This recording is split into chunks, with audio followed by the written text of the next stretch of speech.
Transfers, terminations, consolidations, they are all under consideration in Randolph County after reduction in force or RIF hearings have concluded there. For now, dozens of school employees still don't know their fate, and the waiting may be the hardest part. 12 News' Barbara Ron has the latest.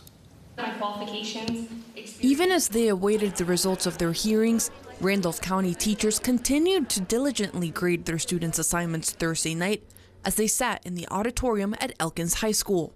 Even if this transfer goes through, I will not accept it because Third Ward is where I belong. I moved here from Virginia with no blood relatives, and I took a pay decrease to go here, but this is where I wanted to go. But employees like first grade teacher Tina Woolen will have to wait longer to know where they stand. As the board announced late Thursday night, it would postpone its vote on the proposed terminations and transfers until as late as April 22nd. About a week before the deadline the county has to submit all final personnel information. Superintendent Sean Dilley says the long wait stems from a need for the board to know for certain the kind of state and federal grant funding it will receive before having to go through with RIFs, and possibly having to rescind those choices if funding comes at a later date. If funding comes before the proposed April 22nd meeting, the board will vote earlier.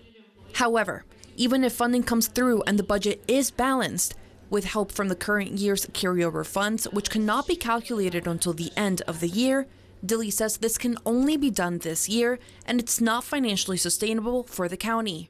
Dilley says consolidation, an issue which seemed to be put to bed in January, is back on the table, with talks to take place as early as May. But I really think it's important we start having that discussion because Randolph County cannot survive without consolidation in its future.